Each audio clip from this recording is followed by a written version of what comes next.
Ce changement se résume à élargir la définition du vendeur d'armes à feu. Pendant des décennies, cette définition s'appliquait à toute personne dont la principale source de revenus était la vente d'armes à feu, c'est-à-dire principalement les propriétaires d'armureries. Les États-Unis comptent environ 80 000 négociants d'armes à feu agréés. Ils sont tenus de vérifier les antécédents de leurs clients lors de chaque vente et d'enregistrer celle-ci dans une base de données nationale afin que les autorités puissent retrouver l'arme si elle est utilisée pour commettre un délit. Mais les personnes qui affirment que la vente d'armes n'est pas leur principal moyen de subsistance, peut-être vendent-elles des armes lors de salons, en ligne ou dans leur quartier, ne font rien de tout cela.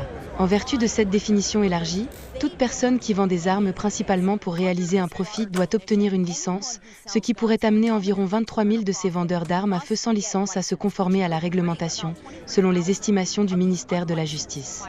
Nous exigeons que toute personne qui vend des armes à feu en tant que revendeur procède à des vérifications des antécédents. Et ce que nous savons, c'est que cela va sauver des vies.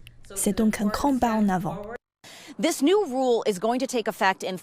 Cette nouvelle règle va entrer en vigueur dans 30 jours et codifiera essentiellement les changements qui ont été décrits dans la loi bipartisane de 2022 sur les communautés plus suradoptées à la suite de la fusillade dans l'école d'Uvalde, au Texas, qui a fait 19 morts parmi les enfants et 2 parmi les adultes. Dans un communiqué, le président Joe Biden a déclaré que ce changement empêchera les armes à feu de tomber entre les mains des agresseurs domestiques et des criminels. Un Américain sur 5 déclare qu'un membre de sa famille a été tué par une arme à feu, alors que les armes à feu sont désormais la première cause de décès des enfants aux États-Unis.